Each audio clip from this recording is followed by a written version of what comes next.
ప్రియులారా గమనించండి, ఈ వ్యక్తి బానిస. ఇప్పుడు ఎవరు చెప్పండి? బానిస. ఈ బానిస అయినటువంటి ఈ వ్యక్తిని ఎక్కడ తీసుకెళ్లారు? పని చేయడానికి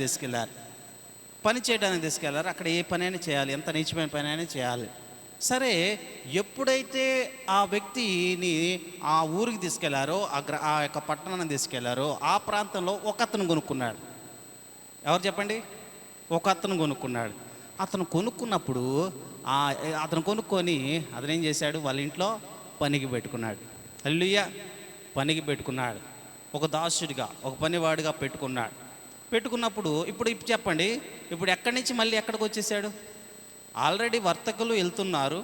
వర్తకులు ఇతను కొనుక్కున్నప్పుడు డబ్బులు ఇచ్చేశారు. ఇప్పుడు ఈ వర్తకులు ఏం చేయాలి? ఆ ఊర్లో మళ్ళీ ఒకరికి అమ్మాలి. హల్లెలూయా. ఆ ఊర్లో వాళ్ళు ఏం చేసుకుంటారు? ఇంకొంచెం ఎక్కువ డబ్బులకి అమ్మేసుకున్నారు. ఇప్పుడు ఎవరిని? ఏశావుని. ఎప్పుడైతే ఏశావుని కొంచెం డబ్బులకి అమ్మేసుకున్నారో, ఒక అతను కొనుక్కున్నాడు. ధనవంతుడు, మంచి ధనికుడు. అతను కొనుక్కున్నట్టే ఎప్పుడైతే అతను కొనుక్కున్నాడో, అప్పుడు అక్కడి నుంచి ఒక విచిత్రమైనటువంటి సందర్భం, లేకపోతే విచిత్రమైనటువంటి కార్యక్రమాలు జరుగుతున్నాయి. ఎలా జరుగుతున్నాయంటే, ఎప్పుడైతే యేషోబు ఆ ఇంట్లోకి అడుగుపెట్టాడో, ఆ ఇంటిని దర్శించాడో, ఆ ఇంట్లో పని చేయడం ప్రారంభించాడో, అప్పుడు తెలియకుండానే ఆ ఇల్లు ఆశీర్వదింపబడుతుంది. హల్లెలూయా. ఆశీర్వదింపబడుతుంది. ఎలా ఆశీర్వదింపబడుతుంది అంటే, రోజు రోజుకి ఊహించిన విధంగా ఆశీర్వదింపబడుతుంది. దినదినము ఆశీర్వదింపబడుతుంది. ఎందుకని దినదినము ఆశీర్వదింపబడుతుంది అంటే, దేవుని కృప ఎవరి మీద ఉందో తెలుసా? యేషోబు మీద ఉంది. ప్రియులారా గమనించండి, 10 మంది అన్నలకు లేనటువంటి ధన్యత, 10 మంది అన్నలకు లేనటువంటి గొప్ప ఆశీర్వాదాన్ని దేవుడు ఎవరికి ఇచ్చారంటే యేషోబుకి ఇచ్చాడు. ఎందుకంటే దేవుడు ఎప్పుడైతే మనల్ని దర్శిస్తున్నాడో, ఎప్పుడైతే మనల్ని తాకుతున్నాడో, ఎప్పుడైతే మనతో మాట్లాడుతున్నాడో, లేకపోతే దర్శనాల రూపంలో కానీ, కళల రూపంలో కానీ, లేకపోతే సేవకుల రూపంలో కానీ, దేవుని వాక్యం మనల్ని దర్శిస్తున్నప్పుడు మన ద్వారా ఏదన్నా అద్భుత కార్యాన్ని చేయాలనేటువంటి ఆయన ఆలోచన, ఆయన ప్రణాళిక. అయితే మనం ఏం చేస్తామంటే, కొన్నిసార్లు మనం పట్టించుకోం. ఒకవేళ ఎవరికైనా చెప్పినా కూడా పిచ్చోడిని చూసినట్టు చూస్తారు కదా, పిచ్చోడిని చూసినట్టు చూస్తారు. అరే ఏంట్రా వీడు ఏదో చెప్తున్నాడు అని చెప్పి అన్నలు కూడా పారిపోయారు, భయపడ్డారు. నాన్న కూడా గద్దిచ్చాడు. అయితే ఇప్పుడు జరుగుతుంది ఏంటంటే, ఆయన్ని దేవుడు ఎన్నుకున్నాడు. అతను దేవుని యొక్క కుమారుడు, దేవుని యొక్క బిడ్డ, దేవుని సన్నిధిలో ఉన్నాడు, దేవుని యొక్క క్రమంలో నడుస్తున్నాడు. కాబట్టి దేవుని క్రమంలో ఎప్పుడైతే నడుస్తున్నాడో, ఇతనికి మీద ఏముంది? ఆశీర్వాదం ఉంది. ఎప్పుడైతే ఆ ఇంటికి వెళ్ళాడో, ఆశీర్వాదం ఎక్కడికి వెళ్ళిపోయింది? ఆ కుటుంబం మీదకి వెళ్ళిపోయింది. హల్లెలూయా. ఒక వ్యక్తిని బట్టి కుటుంబం రక్షింపబడుతుంది. ఒక కుటుంబము ఒక వ్యక్తిని బట్టి ఆశీర్వదింపబడుతుంది. అదే వ్యక్తిని బట్టి ఆ కుటుంబం ఏమవుతుంది? శాపగ్రస్తం అయిపోతుంది. అదే వ్యక్తిని బట్టి ఆ కుటుంబం నాశనం అయిపోతుంది. ఈరోజు గమనించండి, మనము ఎక్కడికి వెళ్ళినా కూడా, ఈరోజు యవన బిడ్డలు ఉంటున్నారు, మనము ఏం చేద్దామంటే, ఎక్కడికి వెళ్ళినా కూడా మనల్ని ఏం చేయాలంటే, ఆ కుటుంబము మన ద్వారా ఆశీర్వదింపబడాలి. ఎంతమంది అనుకుంటారు చెప్పండి? ఆ కుటుంబం మనం ఎప్పుడైతే అంటారు, అరే వాడు అడుగు పెట్టాడు, ఆ కుటుంబం నాశనం అయిపోయిందిరా అంటారు. అలాగే రావచ్చా? వాడు అడుగు పెట్టాడు, ఆ పిల్లవాడు ఎప్పుడైతే ఆ ఇంట్లోకి వచ్చాడో అప్పుడు ఆశీర్వాదాలు వచ్చాయి, అప్పుడు దీవెనలు వచ్చాయి. ఏమోనండి, ఆ అబ్బాయి వచ్చిన వేళ విశేషం అంటుంటారు కదా, అదిగో ఆ అమ్మాయి వచ్చిన వేళ విశేషం, ఆశీర్వాదాలు. ఏమో రోజుకి అన్నీ కూడా మార్పులు చెందుతున్నాయి. వాళ్ళ వ్యాపారం అభివృద్ధి చెందుతుంది, వారి పొలాలు బాగా విస్తరిస్తున్నాయి, వారి వ్యాపారాలు బాగా విస్తరిస్తున్నాయి, వారి ఇంట్లో ఆశీర్వాదాలు, వారి యొక్క బ్యాంక్ బ్యాలెన్స్ పెరుగుతుంది, ధనధాన్యం పెరుగుతుంది, రకరకాలైనటువంటి అన్నీ కూడా పెరుగుతున్నాయి. ఊహించిన విధంగా మునిపెన్నడూ చూడనటువంటి ఆశీర్వాదాలు పొందుకుంటున్నారు. ఎవరి వల్ల అంటే, ఇదిగో ఇతని వల్ల. అప్పుడు అతను గ్రహించాడు, ఆ యజమాని పేరేంటో తెలుసా? పోతీఫర్. చెప్పండి, అతని పేరేంటి చెప్పండి? పోతీఫర్ అనేటువంటి ఆ వ్యక్తి. అతను ఏమనుకున్నాడంటే, ఇదిగో ఈ అబ్బాయి ఎప్పుడైతే మన కుటుంబంలోకి వచ్చాడో అప్పటి నుంచి ఏం జరుగుతుంది? ఆశీర్వాదాలు రావడం ప్రారంభమయ్యాయి. మన పంటల పొలాలు ఆశీర్వదింపబడుతున్నాయి, బాగా పండుతున్నాయి. మన డబ్బు ఇంప్రూవ్ అవుతుంది, చక్కగా ఇంకా రెట్టింపు అవుతుంది. ఇదంతా ఆ అబ్బాయి వచ్చిన దగ్గర నుంచి మార్పు. మనం అనుకుంటాం యజమానులు ఏమి పట్టించుకోవట్లేదులే అని. ఒకవేళ షాపుల్లో కావచ్చు, లేకపోతే సంస్థల్లో కావచ్చు, లేకపోతే ఏదైనా కానీ ఎక్కడికైనా మనం వెళ్ళినప్పుడు ఖచ్చితంగా యజమానులు గ్రహిస్తారు, వాళ్ళు ఆలోచిస్తారు, వాళ్ళు అబ్జర్వ్ చేస్తుంటారు. ఎందుకనంటే ఈ అబ్బాయి మంచివాడా కాదా అని అబ్జర్వ్ చేస్తుంటారు. రెండోది ఇతను దొంగోడా లేదా అని అబ్జర్వ్ చేస్తుంటే చాలామంది అబ్జర్వ్ చేస్తుంటారు. కొంతమంది ఏం చేస్తారంటే వస్తువులు ఆడ పెడుతుంటారు కదా, వస్తువులు ఆడ పెడుతుంటారు, ఈడు మంచోడా కాదా. ఎవరో కాదండి, మన ఇళ్ళల్లోనే ఉంటారు, మన ఇళ్ళలో డబ్బులు ఆడ పెడుతుంటారు, వస్తువులు ఆడ పెడుతుంటారు, పెడుతూ ఉంటారు. ఎందుకనంటే టెస్ట్ చేయడానికి, వాళ్ళు కావాలని పెడుతుంటారు, ఏదో పొరపాటు కాదు, కావాలనే పెడుతుంటారు, వస్తువులు డబ్బులు పెడుతూ ఉంటారు. ఎందుకంటే ఇతను బాధ్యత కలిగిన వాడా, లేకపోతే దొంగ ప్రవర్తన కలిగిన వాడా, లేకపోతే ఎలాంటి వాడు అని చెప్పేసి అతని ప్రవర్తనని తెలుసుకోవడానికి రకరకాలైన ప్రయోగాలు చేస్తుంటారు. ఈ ప్రయోగాల్లో మనం ఏం చేయాలి? నెగ్గాలి. అవునా కదా? అవునా కదా? ప్రియులారా గమనించండి. అంతేకాదు కానీ ఏమైనా మార్పులు జరుగుతున్నాయా కుటుంబంలో అని గ్రహిస్తారు, తెలుసుకుంటుంటారు, అడుగుతుంటారు. మనతో మాట్లాడకపోవచ్చు, మనతో ముచ్చటించకపోవచ్చు, కానీ అన్నీ చేస్తుంటారు. ఈ అబ్బాయి గురించి కూడా ఆ యొక్క యజమాని రకరకాలన్నీ చేశాడు, అయితే ఎక్కడా దొరకలేదు. హల్లెలూయా. అయితే ఇతని మీద నమ్మకం వచ్చింది. ఇప్పుడు ఏం చేశాడు తెలుసా? ఏం చేశాడు? ఆ కుటుంబం మీద అధికారిగా నియమించాడు. హల్లెలూయా. ఆ వాక్యం చూడండి, ఆ వాక్యం చూడండి. ఏమని చేశాడంటే అతన్ని ఎలాగ ఆశీర్వదించాడంటే చూద్దాం, చూడండి. 3వ వచనం నుంచి చూద్దాం. యెహోవా అతనికి తోడైయుండెననియు అతడు చేసినదంతయు అతని చేతిలో 39:3 నుంచి చూడండి. యెహోవా అతనికి తోడైయుండెననియు అతడు చేసినదంతయు అతని చేతిలో యెహోవా సఫలం చేసిననియు అతని యజమానుడు చూచినప్పుడు. ఏం చేశాడంట? చూడండి, యజమాని చూశాడంట, యజమానుడు చూశాడంట. అతను చేసినదంతయు సఫలమవుతుందంట.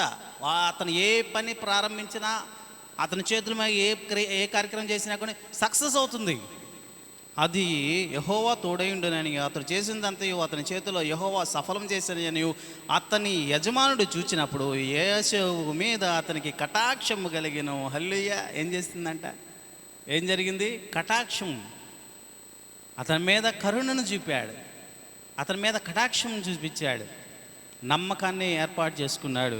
అంతేకాదు కానీ ఇప్పుడు ఏం చేస్తున్నాడంట? యేషోబు అతని మీద కటాక్షము కలిగిన కనుక అతని యొద్ద పరిచర్య చేయవాడాయను. మరియు అతడు తన ఇంటి మీద విచారణకర్తగా అతనిని నియమించి తనకు కలిగినదంతయు అతనికి అప్పచెప్పాను. హల్లెలూయా. ఏం చేశాడంట? అక్కడే ఉండండి వాక్యంలో. ఏం చేశాడంట? తనకు కలిగినదంతయు ఏం చేశాడంట? అతనికి అప్పచెప్పాడంట. చెప్పండి. మొత్తం తన ఇంటిని అప్పచెప్పాడు, తనకున్న ఆస్తిని అప్పచెప్పాడు, తనకున్న ఐశ్వర్యాన్ని అప్పచెప్పాడు, తనకున్న యావత్తు అంతా కూడా ఎవరికి అప్పచెప్పాడంటే యేషోబుకి అప్పచెప్పేశాడు. ఎందుకని? యేషోబు మీద నమ్మకం ఏర్పాటు చేసుకున్నాడు. యేషోబు మీద నమ్మకం ఎలా నమ్మకం వచ్చింది అంటే అతను చేసే కార్యాలన్నీ కూడా మంచి యథార్థమైనటువంటి కార్యాలుగా ఉంటున్నాయి. అతను చేసిన అతని ప్రవర్తన, అతని క్రియలు, అతని తలంపులు అన్నీ కూడా చాలా స్పష్టంగా ఉన్నాయి, అన్నీ కూడా క్లియర్గా ఉన్నాయి, ఎక్కడ కూడా మచ్చ పెట్టడానికి లేకుండా ఉన్నాయి. అందుకే ఏం చేశాడంట? గ్రహించాడంట. యెహోవా కటాక్షం అతని మీద ఉందని గ్రహించాడంట. అందుకే ఇతను ఏం చేశాడు? అతన్ని విచారణకర్తగా నియమించుకున్నాడంట కుటుంబం మీద. అసలు చూడండి, ఒక కుటుంబం మీద విచారణకర్తగా ఎవరైనా పెట్టుకుంటారా చెప్పండి? ఆ కుటుంబం మీద విచారణకర్త అంటే ఏమిటి? ఆ కుటుంబం మీద పూర్తి హక్కు ఎవరికి ఉంది? పూర్తి హక్కు ఎవరికి ఉంది? ఇతనికి ఉంది. ఇతను ఏం చెప్తే ఆ కుటుంబంలో అది జరగాలి. ఈరోజు ఏం వండాలి అంటే అది వండాల్సిందే, ఏమి తినాలి అంటే అది తినాల్సిందే, ఎక్కడికి వెళ్ళాలన్నా కూడా ఇతను చెప్పాల్సిందే. అంతేకాదు కానీ ఇతను ఏమి చేయమన్నా అది చేయాల్సిందే. కంప్లీట్గా యజమాని తర్వాత అధికారము ఇతనికి ఇచ్చేశారు. అన్నిటి మీద అధికారం, సమస్తం మీద అధికారం ఇచ్చేశాడు. ప్రియులను గమనించండి. అయితే ఏం జరిగింది? ఇంత గొప్పగా ఆశీర్వదింపబడుతున్నాడు. అయితే ఇతను ఎవరో బానిసే, కానీ ఇప్పుడు ఏం చేశాడు? విచారణకర్తగా ఆశీర్వదించాడు, అన్నిటి మీద అధికారాన్ని అప్పగించాడు. అయితే ఏం జరిగింది అని మనం ముందుకెళ్తే, అప్పుడు అతడు తనకు కలిగినంతయు యోసేపు చేతికి అప్పగించెను. తాను ఆహారమును తినుట తప్పితే తనకేమి ఉన్నదో ఏమి లేదో విచారించేవాడు కాడు. ఏం చేశాడంట? అన్నం వస్తాడు, అన్నం తింటాడు, వెళ్ళిపోతాడు. ఎవరో యజమాని అన్నం తింటాడు, వస్తాడు, అన్నం తింటాడు, వెళ్ళిపోతాడు, అంతే. ఇంక ఏం పట్టించుకోడు. ఇక అరే ఎంత వస్తుంది, ఎంత వెళ్తుంది, ఏం ఖర్చు పెడుతున్నాం, ఏం ఖర్చు పెట్టట్లేదు, దేనికి ఎంత ఖర్చు పెడుతున్నాము, లేకపోతే ఈరోజు ఏం చేశారు, ఏ పొలాలు వేశారు, లేకపోతే ఏం కొనుగోలు చేశారు, లేకపోతే ఏం చేశారు, ఇట్లాంటివన్నీ కూడా ఇతను పట్టించుకునేవాడు కాదంట. అతను వస్తాడు, చక్కగా భోజనం చేస్తాడు, వెళ్ళిపోతాడు, అంతే. మరి మిగతా కార్యక్రమాలన్నీ కూడా ఎవరు చేస్తారు? యోసేపుకి అప్పగి చెప్పేశారు. హల్లెలూయా! ఎంత గొప్ప ఆశీర్వాదం కదా. ఆయన పట్టించుకునేవాడే కాదంట. మరేం జరిగింది? ఇలాంటి టైంలో అంత బాగానే జరుగుతుంది, అంత సంతోషంగా ఉంది, అంత హ్యాపీగా జరుగుతుంది. అయితే ఒకానొక టైం రానే వచ్చింది. ఎప్పుడైతే ఆశీర్వదింపబడుతున్నామో, ఎప్పుడైతే దీవెనలు పొందుకుంటామో, ఎప్పుడైతే దేవుడు కార్యాలు చేస్తూ ఉంటాడో, ఎప్పుడైతే తన కృపలో మనం చక్కగా వెళ్తూ ఉంటామో, అదే టైంలో ఒక పిడుగు లాంటి వార్త, లేక పిడుగు లాంటి సమస్య, ఒక పిడుగు లాంటి ఒక భయంకరమైన శోధన మన కుటుంబంలోకి వస్తుంది, లేకపోతే మన జీవితంలోకి వస్తుంది. అదే యోసేపు జీవితంలోకి వచ్చింది. అప్పటి వరకు కష్టాలు చూశాడు, అప్పటి వరకు బాధలు చూశాడు, అప్పటి వరకు ఇబ్బందులు చూశాడు. దేవుడు ఇప్పుడే చిన్నగా లేపుతున్నాడు, చిన్నగా ఆశీర్వదించాడు. ఒక మంచి అవకాశాన్ని దేవుడు ఇచ్చాడు, దాన్ని సద్వినియోగం చేసుకుంటున్నాడు నమ్మకంగా. ఈ నమ్మకమైన టైంలో ఏం జరిగింది? ఒక విపత్తు వచ్చేసింది. ఏమిటంటే, ఆ కుటుంబంలో ఆ యజమాని భార్య ఈయన చూసిందంట. చూడండి 7. యోసేపు రూపవంతుడును సుందరుడు అయి ఉండడం, అటు తర్వాత అతని యజమాని భార్య యోసేపు మీద కన్ను వేసి తనతో శయనించమని చెప్పాను. ఏం చేసిందంట? ఇదిగో అతను మంచివాడు, అతను రూపవంతుడు, అతడు గుణవంతుడు, చక్కని వాడు అయి ఉండుట చూసి ఏం చేసిందంట? అతని మీద మనసు పారేసుకుందంట. ఏం చేసింది? మనసు పారేసుకుంది. ఈరోజు ప్రియులారా గమనించండి, చాలామంది యవ్వన బిడ్డలు ఏం చేస్తున్నారంటే, ఇట్లాంటి విషయాల్లో చాలామంది తుట్టిల్లిపోతుంటారు, క్రమం తప్పిపోతుంటారు. అప్పటి వరకు బాగానే జరుగుతుంది. సాతానుడు ఏ రూపంలో వస్తున్నాడు? ఇప్పుడు ఈయన దగ్గరికి ఏం చేస్తున్నాడు? ఒక స్త్రీ రూపంలో వస్తున్నాడు. సాతానుడు మనిషి దగ్గరికి 3 రూపాల్లో వస్తాడు. ఒకటి డబ్బు, రెండోది మందు, మూడోది స్త్రీ. యవ్వన బిడ్డలు గమనించండి. ఈ యవ్వన బిడ్డలు ఎవరైనా ఉన్నారో, పురుషులు కానీ స్త్రీలు కానీ గమనించండి. స్త్రీ అయితే పురుషుడి రూపంలో వస్తాడు, పురుషులైతే స్త్రీ రూపంలో వస్తాడు. ఈ మూడే విషయాలు. ఈ మూడిట్లో మనిషి ఖచ్చితంగా, అది ఆడవాళ్ళైనా మగవాళ్ళైనా ఖచ్చితంగా లొంగిపోతారు. ఒకటి మందు, డబ్బు, తర్వాత అది పురుషుడు కావచ్చు, స్త్రీ కావచ్చు, శారీరక కోరిక అనేది మనిషిని ఏం చేస్తుందట? నాశనంకి తీసుకెళ్తుందంట. కనుక అప్పటి వరకు ఆయనకేం లేవు, ఎలాంటి అలవాట్లు లేవు, ఎలాంటి చెడు అలవాట్లు లేవు. తర్వాత అక్కడెక్కడ దొరకల. రెండవది డబ్బు అన్నిటి మీద అప్పగిచ్చేశాడు, సమస్తం మీద అప్పగిచెప్పాడు. డబ్బులో అంతా చక్కగా జరుగుతుంది. ఇప్పుడు మూడవది ఏమిటి? స్త్రీ. ఇప్పుడు ప్రయోగం చేశాడు సాతానుడు. ఎవరి మీద? యోసేపు మీద. రూపవంతుడు, గుణవంతుడు అయ్యుండట చూసి మనసు పారేసుకొని ఇదిగో నాతో పాపం చేయని ప్రేరేపిస్తూ ఉందంట. ఎప్పుడు కూడా ఆమెతో జారకుండా జాగ్రత్త పడుతూ తాను కాపాడుకుంటూ తన హృదయాన్ని, తన యొక్క మనసుని, తన శరీరాన్ని భద్రపరుచుకుంటూ వస్తున్నాడంట. సరే, ఏం జరిగింది? అటు తర్వాత అతని యజమాని భార్య యోసేపు మీద కన్ను వేసి తనతో చేయించమని చెప్పాను. అయితే అతడు ఒప్పక, నా యజమానుడు తనకు కలిగినదంతా నాకు అప్పగించిన కదా, నా వశమున తన ఇంటిలో ఏమి ఉన్నదో అతడు ఎరుగడు. ఈ ఇంటిలో నాకంటే పైవాడు లేడు, ఎవడునూ లేడు. నీవు అతని భార్యమైనందున నిన్ను తప్ప మరి దేనినైనా నాకు అప్పగింప ఉండలేదని, కాబట్టి నేను ఇంత ఘోరమైన దుష్కార్యం చేసి దేవునికి విరోధముగా పాపం కట్టుకుందునని తన యజమాని భార్యతో చెప్పాడు. ఏం చెప్తున్నాడంట? అమ్మా, ఇది మంచిది కాదు, ఇది మంచిది కానే కాదు. నా యజమాని నన్ను ఎంతో నమ్మాడు, అతను నన్ను నమ్మి నాకు ఒక పని అప్పచెప్పాడు, నన్ను నమ్మి తన కుటుంబాన్ని నాకు అప్పచెప్పాడు, నన్ను నమ్మి తన డబ్బును నాకు అప్పచెప్పాడు, తను నమ్మి పొలాలు అప్పచెప్పాడు, తను నమ్మి ఐశ్వర్యం అప్పచెప్పాడు, సమస్తాన్ని నా చేతిలో పెట్టాడు. కానీ పెట్టంది ఏంటో తెలుసా? నిన్ను నా చేతిలో పెట్టలా. హల్లెలూయా. నిన్ను నా చేతిలో పెట్టలా. చాలామంది అనుకుంటారే, అంతా నాకు అప్పచెప్పారు, ఇంక నేనే ఇక్కడ తోపు తురుము అనుకుంటారు. ఏది వాళ్ళ భార్య మీద కూడా నాకు అధికారం ఉందంటే కొంతమంది ఫీల్ అవుతుంటారు. తప్పండి. నీ పొరుగు అనేది ఏది ఆశించకూడదు. నీకు పని అప్పచెప్పారు, బాధ్యతగా పని చేసుకోవడం మాత్రమే పని.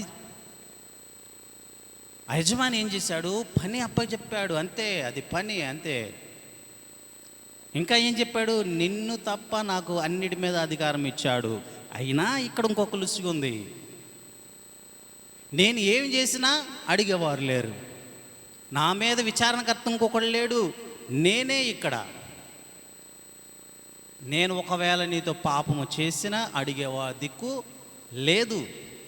అయినా కూడా నా దేవుని ఎదుట నేను ఇంతటి దుష్కార్యమునకు ఎంత మాత్రం కూడా పాల్పడను, సాహసించను. ఇప్పుడు గమనించండి, తనకంటే పైన అధికారం ఎవరికి లేదు. యజమాని వస్తున్నాడు, పోతున్నాడు. యజమాని ఉన్నాడా? లేడు. అతను పాపం చేస్తే ఎవరైనా అడిగేవాడు ఉన్నాడా? లేరు. ఏదైనా జరిగితే ప్రశ్నించేవాడు ఉన్నాడా? లేడు. పోనీ ఆమె ఏమని చెప్తుందంటే చెప్పదు, ఎందుకంటే ఇతని మీద మనసు పారేసుకుంది కాబట్టి, ఇతనంటే ఇష్టం కాబట్టి. కానీ తన శరీరాన్ని కల్ముషం చేసుకోకూడదు అనుకున్నాడు. హల్లెలూయా. తన కన్యత్వాన్ని పోగొట్టుకోకూడదు అనుకున్నాడు. దేవుని ఎదుట పాపం చేయకూడదు అనుకున్నాడు. అవకాశం ఉంది. ఈరోజు ప్రియులారు గమనించండి, పాపము ఏమిటిది? చేయటానికి అవకాశం ఉన్నా కూడా చెయ్యని వాడే దేవుని సన్నిధిలో గొప్పవాడు. హల్లెలూయా. దేవుని సన్నిధిలో గమనించండి, పాపము చేయడానికి అవకాశం ఉంది, దొంగతనం చేయడానికి అవకాశం ఉంది, కానీ చేయని వాడు గొప్పవాడు. త్రాగటానికి అవకాశం ఉంది, కానీ త్రాగనవాడు గొప్పవాడు. ఇష్టానుసారంగా బ్రతకడానికి అవకాశం ఉంది, కానీ ఇది మంచి మార్గము కాదు, ఇది చెడు మార్గము, ఇది నన్ను పాపానికి, శాపానికి, అంధకారంలోకి తీసుకెళ్తుందని గ్రహించిన వాడే గొప్పవాడు. తన ముందు ఎవరూ లేరు, పాపము చేయడానికి అవకాశం ఉన్నా కూడా ఇదేం చేశాడంట? ఏమన్నాడు? నా దేవుడు చూస్తున్నాడు. హల్లెలూయా. మీరు ఎవరు చూడకపోవచ్చు, ఇక్కడ పనిచేసే వాళ్ళు ఎవరో చూడకపోవచ్చు, ఎందుకంటే వాళ్ళు పట్టించుకోకపోవచ్చు, ఎందుకంటే నేను అధికారిని కదా, నన్ను పట్టించుకోరు వాళ్ళు. ఎవరు అడుగుతారు నన్ను? కానీ ఒక ఆయన ఉన్నాడు, అతనికి జవాబు చెప్పాల్సినటువంటి బాధ్యత నాకుంది. నన్ను నమ్మి దేవుడు నన్ను ఈ లోకంలో పుట్టించాడు ఓ బాధ్యత గల వ్యక్తిగా. నన్ను నమ్మి ఒక మంచి శరీరాన్ని ఇచ్చాడు, ఓ మంచి దేహాన్ని ఇచ్చాడు, ఓ మంచి జీవితాన్ని ఇచ్చాడు. అయితే ఈ జీవితాన్ని దేవుడు నాకు ఇచ్చినప్పుడు ఆ విలువైన జీవితాన్ని నేను ఎంత మాత్రం కల్ముషం చేసుకోకూడదు, ఎంత మాత్రం కూడా వ్యర్థం చేసుకోకూడదు. వాళ్ళు వీళ్ళు ఏవేవో చెప్పి, కళ్ళబుల్లి మాటలు చెప్పి మనసుని డైవర్ట్ చేసి రకరకాల ప్రాంతాలకు తీసుకెళ్ళి రకరకాలుగా మభ్యపెట్టి ఏవేవో చేయొచ్చు, కానీ మంచిది కాదు. దేవుడు నన్ను ఏం చేశాడంట? చూస్తున్నాడంట. నన్ను నా మీద ఏం చేశాడంటే నమ్మకం పెట్టుకున్నాడంట. ఆ నమ్మకాన్ని వమ్ము చేయకూడదు. ఈరోజు ఎంతమంది నమ్మకాన్ని వమ్ము చేసేవారు ఉన్నారు చెప్పండి? యజమాని నమ్మి కుటుంబాన్ని అప్పచెప్పాడు, ఒకటి. దేవుడు నమ్మి మనల్ని భూమి మీద ఉంచాడు. దేవుడు నమ్మి మనల్ని భూమి మీద ఉంచాడు. ఇప్పుడు రెండు విషయాల్లో యేషోబు బాధ్యత కలిగిన వ్యక్తిగా ఉంటున్నాడు. ఒకటి, యజమానిని పెట్టుకున్న నమ్మకాన్ని వమ్ము చేయకూడదు. రెండవది, దేవుడు మన మీద పెట్టుకున్న నమ్మకాన్ని వమ్ము చేయకూడదు. యజమానికి తెలియకపోవచ్చు చేసే తప్పు, కానీ దేవుడికి తెలుసు. అయినా కూడా యజమానికి అన్యాయం చేయకూడదు. యజమాని భార్యే ప్రోత్సహిస్తుంది, ఇబ్బంది లేదు, తప్పు లేదు అంటుంది, రా నేనే స్వయంగా అడుగుతున్నాను కదా అంటుంది. కానీ దేవుడు చూస్తున్నాడు. అందుకే అంది, దేవుడు చూస్తున్నాడు. నా దేవుని ముందు ఇంత భయంకరమైన పాపిష్టి పని చేయడానికి నేను సిద్ధంగా లేను. ఈ నిర్ణయం తీసుకోవాలి మనం. ఎవడో ఏం చేస్తాడు, సరదాగా రా, సరదాగా ఇది తిను, ఇది తాగు, ఇది రకరకాల చూడు, ఈ ఫ్లేవర్ చూడు, ఆ ఫ్లేవర్ చూడు, రకరకాలుగా ఏం చేస్తుంటారంట, ఏవేవో చేస్తుంటారంట. కానీ ఇది మంచిది కాదు, ఇది మంచిది కానే కాదు.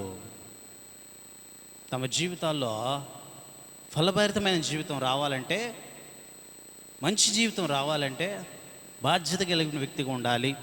అంతేకాదు కానీ దేవుని కనుదృష్టిలో మనం ఉన్నాము అన్న విషయాన్ని గమనించాలి. దేవుడు మనల్ని ఏం చేస్తాడంట, ఆయన మనందరినీ చూస్తూ ఉంటాడంట, మనందరినీ ఆయన అబ్జర్వ్ చేస్తూ ఉంటాడు, మనందరినీ పరీక్షిస్తూ ఉంటాడు. అంతేకాదు కానీ దేవుడు మనల్కి ఏం చేస్తాడు, ఓ కంచెను కూడా వేస్తాడు.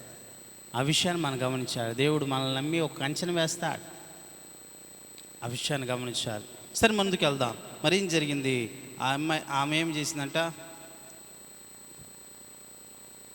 10 దినము ఆమె యేసేపుతో ఉండెను, కానీ అతడు ఆమెతో సేనించుటకైనను, ఆమెతో నుండుటకైనను, ఆమె మాట వినుటకైనను వినువాడు కాడు. అట్లుండగా ఒకనాడు అతడు తన పని మీద ఇంటిలోనికి వెళ్ళినప్పుడు ఇంటి మనుషుల్లో ఎవరునూ అక్కడ లేరు. అప్పుడు ఆమె అతని వస్త్రములు పట్టుకొని తనతో శయనింపమని చెప్పగా అతడు అతని వస్త్రములు ఆమె చేతిలో విడిచి పెట్టి తప్పించుకొని బయటికి పారిపోయాను. అతడు తన వస్త్రములను ఆమె చేతిలోనే విడిచి తప్పించుకొని పోవుట ఆమె చూచినప్పుడు తన ఇంటి మనుషులను పిలిచి, చూడుడి, అతడు మనలను ఎగతాళి చేటుకు ఒక హెబ్రీని మన యొద్దకు తెచ్చి ఉన్నాడు. నాతో శయనింపవలనని వీడు నా యొద్దకు రాగా నేను పెద్ద కేక వేసిదిని అని నేను బిగ్గరగా కేక వేయుట వాడు విని నా దగ్గర తన వస్త్రములు విడిచిపెట్టి తప్పించుకొని బయటికి పారిపోయినని వారితో చెప్పాను. ఏం చేసిందంటే పదే విసిగిస్తూ ఉంది, అయినా సరే ఒప్పుకోలేదు. ఒకనొక టైంలో ఆమె ఏం చేసిందంట, బలవంతం చేసిందంట. అప్పుడేం చేశాడు, ఎంత మాత్రం కూడా టెంప్ట్ అవ్వలేదు, ఎంత మాత్రం కూడా లొంగిపోలేదు, ఎంత మాత్రం కూడా సిద్ధపడలేదు, ఎంత మాత్రం కూడా ఆమెను స్వీకరించలా. ఏం చేశాడు, ఆమె దగ్గర నుంచి పారిపోవడానికి ప్రయత్నం చేశాడు. ఆమె ఏం చేసిందంట, చొక్కా పట్టుకుందంట, పై వస్త్రమును పట్టుకున్నాడు. ఏం చేశాడు, పై వస్త్రాన్ని విడిచి పారిపోయాడు. హల్లెలూయా! పై వస్త్రాన్ని విడిచి పారిపోయాడంట. అది యథార్థమైనటువంటి జీవితం, అది దేవునిలో పెరిగేటటువంటి యథార్థమైన జీవితం, అది మంచి జీవితం, అది చక్కని జీవితం, అది ఫలభరితమైనటువంటి జీవితం, దేవుడు ఆశీర్వదించే జీవితం. మరేం జరిగింది, ఆమె ఏం చేసిందంటే గోల చేసింది, నిందించింది, అవమానపరుస్తుంది. ఇప్పుడు అందరితో చెప్తుంది, ఇదిగో ఏం చేస్తుంది, వీడు నాతో పాపం చేయడానికి సిద్ధపడ్డాడు అని అందరు చెప్తుందంట. ఎందుకో ఆమెకి కోపం వచ్చింది, ఆమెకి ఇతని మీద ద్వేషం వచ్చింది. వీడిని ఎలాగైనా చెప్పి ఇప్పుడు నేను నా కోరికని ఇతను తీర్చుకోలేదని కనుక, ఇతను పారిపోయాడు కనుక, ఇంకెప్పటికీ ఇతను రాడు కనుక ఇతన్ని ఎలాగైనా సరే నాశనం చేయాలి. ఏమిటి చెప్పండి, ఇతన్ని నాశనం చేయాలి, ఇతని జీవితాన్ని సర్వనాశనం చేయాలి అని ఏం చేసిందంట, అందరం పిలిచి గగ్గోలు పెట్టి ఏడుస్తూ ఆ పై వస్త్రాన్ని వదిలిపెట్టి వెళ్ళిపోయాడు కదా, ఇదిగో ఈ వస్త్రాన్ని నా మీద వదిలిపెట్టి వెళ్ళిపోయాడు, నేను కేకలు వేయగా ఇతను పై వస్త్రాన్ని వదిలిపెట్టి వెళ్ళిపోయాడని ఏం చేస్తుంది, ప్లేట్ తిరిగేస్తుంది, ప్లేటు మారుస్తుంది, ఏడుస్తుందంట. కానీ పాపమునకు ఒప్పుకోక ఏం చేశాడు, దూరముగా పారిపోయాడు. దూరంగా పారిపోయాడు. ఇంతటి గొప్ప వ్యక్తిని మనం చూస్తామా? ఇంతటి గొప్ప వ్యక్తిని దేవుడు మనకు పరిచయం చేస్తున్నాడు. బానిసగా తేబడిన వ్యక్తి చిన్నగా క్రమంగా దేవుడు కృప వలన, దేవుడు దయ వలన ఆశీర్వదింపబడుతూ ఏం జరిగింది? చక్కగా ఎదుగుతున్న మొక్క వలె ఉన్నాడు. అలాంటి క్రమంలో, అలాంటి పచ్చని జీవితంలో విషము చిమ్మడానికి, లేదంటే భయంకరమైన శోధనని తీసుకురావడానికి, పాపంలోకి, కల్మషంలోకి మనల్ని త్రోసివేయడానికి సిద్ధంగా ఉంటుంది. నేటి యవ్వన జీవితం కూడా ఇదే. అప్పటి వరకు ఏమీ ఉండదు, అప్పటి వరకు బాగానే ఉంటారు, అప్పటి వరకు అంత చక్కగానే ఉంటుంది. కానీ ఒక సందర్భం వస్తుంది, మంచి యవ్వన ప్రాయం, మిసమిసలాడే టైం, సాతానుడు కన్ను వేసే టైం, సాతాను శోధనలు కన్ను వేసే టైం, ఈ లోకం కన్ను వేసే టైం, ప్రాంత నివాసులు కన్ను వేసే టైం, అనేక మంది మన మీద కన్ను వేసే టైం. ఈ సమయంలో, ఈ పీరియడ్లో మనల్ని జాగ్రత్తగా కాపాడుకోకపోతే తర్వాత మనం కాపాడుకోలేం. వాక్యం చెప్తుంది, బాలుడు నడవలసిన త్రోవను వానికి నేర్పు, వాడు పెద్దవాడైన తర్వాత తొలగిపోడు. నిజమే. వాక్యాన్ని బట్టి ఏం చేయాలి? మన నడకను, మన యొక్క దారిని సరళం చేసుకోవాలన్నా, మనం శుద్ధీకరించుకోవాలన్నా, మన నడవడికను బాగు చేసుకోవాలన్నా వాక్యమే కాదంటలేదు. కానీ ఒక సందర్భంలో, ఒకానొక టైంలో, ఒకానొక వయసులో నీ మీద ప్రభావితం చేయడానికి, నిన్ను శోధించడానికి, ఇబ్బంది పెట్టడానికి, నిన్ను లొంగ తీసుకోవడానికి దానికి ఒక టైం వస్తుంది. అదే యవ్వన ప్రాయం. ఎవరు చెప్పండి? టీనేజ్ అంటారు. టీనేజ్ ఎవరు చెప్పండి? ఈ మాట చెప్పి ముగిస్తాను. టీనేజ్ అంటే ఏమిటి? టీనేజ్ యవ్వనస్తుల, యవ్వన ప్రాయంలోకి వచ్చినటువంటి టైం. అప్పటి వరకు ఏం చేస్తారంటే 1 2 3 4 5 6 7 8 అంటారు. ఎక్కడ కూడా టీన్ ఉండదు. ఎక్కడి నుంచి ఉండేది? 13 నుంచి 19 వరకు టీన్స్ వస్తాయి. 13, అప్పుడు 12 కూడా రాదు కదా. 13, 14, 15, 16, 17, 18, 19 చెప్పండి, 20 మారిపోయింది. టీన్స్ ఇవన్నీ కూడా టీనేజ్ టైం. ఎప్పుడు? 13 నుంచి 19 సంవత్సరాలు. మీ అందరికీ ఎన్ని ఉంటాయి చెప్పండి? 24, 25 అట్లా ఉంటాయా? 20 ఉంటాయా? ఉన్నాయా చెప్పండి. మీరంతా కూడా ఎవరు ఇప్పుడు చెప్పండి? యవ్వన బిడ్డలు, యవ్వనస్తులే. కానీ ఇప్పుడు టీనేజ్ అంటే ఇదే. కానీ ఒకప్పుడు టీనేజ్ అంటే ఇది కూడా కాదు. దాదాపు 34, 35 సంవత్సరాల దాకా అందరూ టీనేజే పాత రోజుల్లో. ఇప్పుడంటే కాలం దగ్గరికి వచ్చింది కాబట్టి, వయసును కుదించేశారు కాబట్టి మనందరిని ఏం చేశారు? 13 నుంచి 19 సంవత్సరాల వరకు టీనేజ్ ఏర్పాటు చేశారు. తర్వాత నుంచి వీళ్ళంతా పెద్దవారని జాబితా. ఎందుకంటే మెచ్యూరిటీ మైండ్ కాబట్టి వారికి వివాహాలు చేయాలనుకుని వివాహాలు చేసేస్తున్నారు. 10 సంవత్సరాలు వచ్చేసరికి అబ్బాయికి వివాహం చేయాలి, 22 వచ్చేసరికి అమ్మాయికి వివాహం చేయాలి. కానీ ఈ టీనేజ్ అనేది ఉందే, అది చాలా భయంకరమైనది. ఈ యవనస్తుడు కూడా ఏ వయసులో ఉన్నాడు? యోసేపు టీనేజ్ యవనస్తుడు. ఈ 13 నుంచి 19 సంవత్సరాల మధ్యకాలంలో ఉన్న వ్యక్తి రూపవంతుడు, గుణవంతుడు, చక్కనివాడు, మనలాగే. మన జీవితంలో చాలా బాగా జరుగుతుంది, అందంగా హ్యాపీగా వెళ్తూ ఉంటుంది. అదే సమయంలో విపత్తు వస్తుంది. మనం దాన్ని అధిగమిస్తే ఎలా ఉంటామో తెలుసా? ఆశీర్వాదాలు పొందుకుంటాం. ఆ తర్వాత ఏం జరిగింది అనేది మళ్ళీ వచ్చేటువంటి యవనస్తుల కొడుకులో మనం తెలుసుకుందాం. తర్వాత ఏం జరిగింది? అతను ఆశీర్వదింపబడ్డా, లేకపోతే అవమానపరచబడ్డా, లేకపోతే నిందించబడ్డా? ఏం జరిగింది? ఇప్పటి వరకు మనం కొంత భాగాన్ని తెలుసుకున్నాం. తర్వాత ఏం జరిగింది? ఒక బానిసగా తేబడిన వ్యక్తి, ఓ బానిసగా ఉన్న వ్యక్తి ఒక కుటుంబానికి చేరాడు. ఆ కుటుంబంలో దేవుని దయ వల్ల గొప్పవాడిగా ఎదిగాడు. ఈ ఎదిగే క్రమంలో మళ్ళీ సాతాను ప్రవేశించాడు. సాతాను తన కుటుంబంలో ప్రవేశించాడు. శోధన తన కుటుంబంలో ప్రవేశించింది. ఒక విపత్తు వచ్చేసింది. మళ్ళీ ఎక్కడికి వెళ్ళిపోయాడు? తంతే ఎక్కడికి వెళ్ళిపోయాడు? మళ్ళీ శోధనలోకి వెళ్ళిపోయాడు. వచ్చిన శోధనని జయించాడు. తన మీద ఒక నింద మోపింది. ఇతను నన్ను మోసం చేశాడు, ఇతను నా మీదకి వచ్చాడు, ఇతను నన్ను అవమానపరిచాడు, ఇతను నా మీదకి తన కోరికను తీర్చుకోవాలనుకున్నాడు. నిజానికి ఆశపడింది ఎవరు? ఆశపడింది ఎవరు? ఆమె. ఆలోచించండి. కనుక నేటి మన జీవితంలో దేవుడు తన కృపలో మనల్ని బలపరుస్తానికి అనేక మార్గాలు సిద్ధపరిచాడు. ఆ మార్గాల్లో మనల్ని తీసుకెళ్ళాలనుకుంటున్నాడు.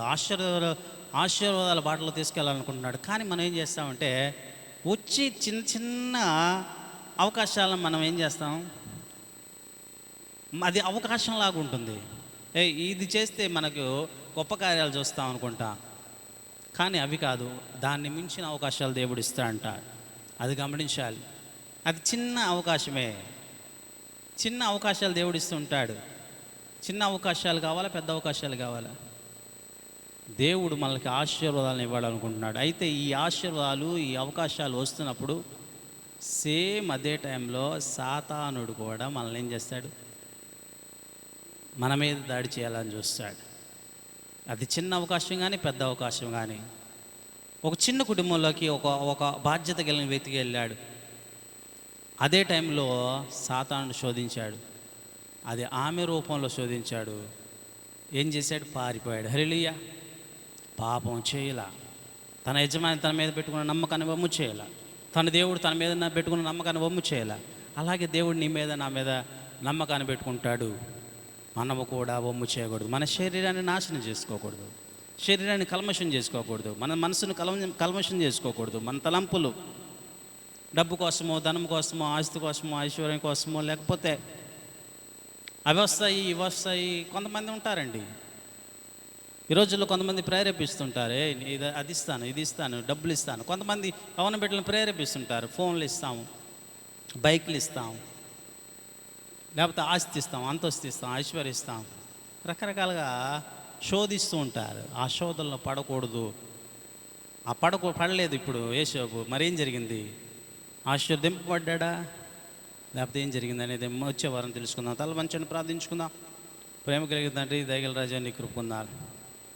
నీ కృపల ప్రభువు మమ్మల్ని బలపరిచారు, ఆశీర్వదించారు. ఈ వాక్యం ద్వారా మమ్మల్ని బలపరిచారు. కొద్ది నిమిషాలు అయ్యా తండ్రి, యేషోబు జీవిత చరిత్రను మాకు తెలియజేశారు. అయ్యా తండ్రి, పోతీఫర్ భార్య అయ్యా తండ్రి అక్కడికి వెళ్ళినప్పుడు ఆ కుటుంబాన్ని ఆశీర్వదించారు, దీవించారు. కానీ పోతీఫర్ భార్య తండ్రి ఆ బిడ్డ మీద, యేషోబు మీద కన్ను వేసినప్పుడు ఎంత మాత్రం కూడా తనకి లొంగిపోకుండా, తన పెట్టినటువంటి ఆ ఇబ్బందికరమైన వాతావరణాన్ని ప్రభు వదిలిపెట్టి దూరంగా పారిపోయాడు. తన పై వస్త్రాన్ని కూడా విడిచిపెట్టాడు. అయినప్పటికీ ప్రభు సాతానుడు తన మీద శోధించాడు. ఎంత మాత్రం లొంగిపోకుండా వెళ్ళిపోయాడు. కానీ తన మీద నిందపడింది. ఏమిటి? బలవంతం చేయబోయాడు. మరేం జరిగింది? నిశ్చితమైతే వచ్చారు, నీ పిల్లలతో మాట్లాడి నీ ఆధ్యాత్మిక బలపరచమని ఈరోజు విన్న కొన్ని ఆధ్యాత్మిక సంగతులు తమ హృదయాల్లో భద్రపరుచుకొని యథార్థమైనటువంటి జీవితంగా జీవించేటువంటి వారికి ఉండేటి కృపను తెచ్చిమర్చినాము. మేము చేస్తున్న ప్రతి పనిలో, మేము షాపుల్లో పనిచేస్తున్నామేమో, లేకపోతే ఉద్యోగాల్లో ఉన్నామేమో, వ్యాపారాల్లో ఉన్నామేమో, లేకపోతే ఆయా ప్రాంతాల్లో పనిచేస్తున్నామేమో, ఎక్కడైతే మేము పనిచేస్తున్నామో అక్కడ మేము బాధ్యత కలిగిన వ్యక్తులుగా ఉండేటి కృపను తెచ్చిమర్చిన నా తల్లిదండ్రులకు నా మీద పెట్టుకున్న నమ్మకాన్ని వమ్ము చేయకూడదు. నా యజమాని నా మీద పెట్టుకున్న నమ్మకాన్ని వమ్ము చేయకూడదు. నా దేవుడు నా మీద పెట్టుకున్న నమ్మకాన్ని వమ్ము చేయకూడదు. నేను యథార్థంగా జీవించాలి. నా యొక్క యవ్వన జీవితాన్ని నేను వ్యర్థమైనటువంటి వాటికి చోటు ఇవ్వక, నా శరీరాన్ని నేను కాపాడుకునేవాడిగా, నా ఆత్మని నేను కాపాడుకునేవాడిగా, నా మనసుని నేను కల్మషం చేసుకునేవాడిగా ఉండకుండా, నన్ను నేను సరి చేసుకునేవాడిగా, నన్ను నేను భద్రపరుచుకునేవాడిగా, నన్ను నేను కాపాడుకునేవాడిగా ఉండాలి అని ఈరోజు మాతో అందరితో మాట్లాడారు. ఈరోజు బలపరిచారు తండ్రి. అట్టి జీవితాన్ని ప్రతి ఒక్క బిడ్డ తెచ్చామని, యేషోబు జీవితంలో మరి ఏం జరిగింది అనేటువంటి ఆ అంశాన్ని ప్రభు మరొక రోజు మేము తెలుసుకున్నట్టు కృపను తెచ్చామని మా ప్రభువును మా ప్రియ రక్షకుడైన యేసయ్య పరిశుద్ధ నామములో ఈ చేరువచ్చిన బిడ్డలందరినీ దీవించి ఆశ్రయించమని నిశ్చితమైతే రాలేక కనబడ్డ ప్రతి బిడ్డని మరొక దినం మీ సన్నిధికి నడిపించుకోమని మా ప్రభువైన యేసయ్య నామమున నడుచున్నాం తండ్రి. ఆమేన్, ఆమేన్, ఆమేన్. దేవుని పరిశుద్ధ నామమున మహిమ కలుగును గాక. దేవుడు మనల్ని నిండుగా మెండుగా దీవించును గాక. అందరికి వందనాలు తెలియజేస్తున్నాం. ప్రియులరా, యవన బిడ్డల పరిచర్యకు త్వరగా ప్రతి ఒక్కరు రావాలి. ఇంకా ఈ పరిచర్య ఇంకా చాలా ముందుకు వెళ్ళాలి. ఎందుకంటే యవన బిడ్డలను చాలా మంచి సాతాను చాలా శోధిస్తుంది కనుక నాకు ఏం కాలేదులే అనుకోమాగుతుంది, మాకేం కాలేదులే అనుకోకూడదు, మా దాకా రాలేదు అనుకోకూడదు. ఖచ్చితంగా వాడు శోధించేటువంటి సమయము వస్తుంది అని హెచ్చరిస్తున్నాను. కనుక అది రాకుండా జాగ్రత్త చూసుకోవాల్సిందిగా దేవుడు పదే పదే మనల్ని ప్రేరేపిస్తుంటాడు. యవన బిడ్డల ద్వారా హెచ్చరిస్తూ ఉంటాడు, జాగ్రత్త పడి ఉంటాడు. వాక్యం బట్టి జాగ్రత్తగా చూసుకోవటమే దేవుడు మనకి ఇచ్చినటువంటి ఇదిగో ఈ మంచి ధన్యత యవనస్తుల కూడిక. కనుక అనేక మంది మీ స్నేహితులను తీసుకురండి, అనేక మందిని తీసుకురండి, అనేక మందిని ప్రభు సన్నిధికి నడిపించండి. ఎందుకంటే మనందరూ కూడా బలవంతుని చేతిలో ఎవరు చెప్పండి, బాణములు. బలవంతుని చేతిలో బాణముల్లాగా ఉండాలి. అలా బలవంతుని చేతిలో బాణముల్లో ఉంటే మనం ఏమవుతాం? ఆ బాణం సరైనటువంటి ఆ ప్రాంతంలో సరైన ప్రదేశంలో గురి చూసి బలవంతుడు ఏం చేస్తాడు చెప్పండి? ఒట్టివాడికి ఇచ్చామనుకోండి, ఎవడెవడికో ఇచ్చామనుకోండి, బాణాన్ని పిచ్చోడికి ఇచ్చామనుకోండి, వాడు ఏం చేస్తాడు? బాణాన్ని ఏడో చూసి కొడతాడు, ముళ్ళల్లోనో చెట్టల్లోనో రాళ్ళలోనో రప్పల్లోనో కొడతాడు. అదే బలవంతుని చేతిలో ఇస్తే సరైనటువంటివి స్థలంలో మనల్ని ఉంచుతాడు. మన గమ్యస్థానం ఎవరి చేతిలో ఉంది? మనం బాణములమే. ప్రతి యవన బిడ్డ బాణం. ఈ బాణం ఎవరి చేతిలో ఉండాలి? బలవంతుని చేతిలో ఉండాలి, బలహీనుడి చేతిలో కాదు. దాని గురి చూసి కొట్టగలిగిన వ్యక్తిలో ఉండాలి, దాని గమ్యం తెలిసిన వ్యక్తిలో ఉండాలి. అందుకే గమ్యం తెలిసిన వ్యక్తి ఎవరు? నేనే మార్గము, నేనే సత్యము, నేనే జీవం. గమ్యం తెలిసిన వ్యక్తి ఎవరు? మార్గం తెలిసిన వ్యక్తి. గమ్యం అంటే ఏమిటి? మార్గం. దాని యొక్క మార్గం తెలిసిన వ్యక్తి, మన గెలుపుకి మార్గం తెలిసిన వ్యక్తి. మన గెలుపు ఎక్కడుంది తెలుసా? మనకు తెలియదు. ఎవరు తెలుసు? ఆయనకు తెలుసు. మనం ఎవరి చేతిలోకి వెళ్ళాలి? ఆయన చేతిలోకి వెళ్ళాలి. ఆయన చేతిలోకి వెళ్తే ఖచ్చితంగా మనల్ని మన గమ్యస్థానం చేరుస్తాడు, మనల్ని ఉన్నతమైన స్థితిలో ఉంచుతాడు. యోసేపు జీవితంలో ఏం జరిగింది? ఉన్నత స్థితిలో ఉంచాడా? లేకపోతే ఆయన చేతిలో ఎలా ఉన్నాడు? బలహీనుడి చేతిలో ఉన్నాడా? బలవంతుడి చేతిలో ఉన్నాడు? మనం ఒకసారి తెలుసుకుందాం. అనేక మంది బిడ్డలని సన్నిధికి నడిపించండి. బలంగా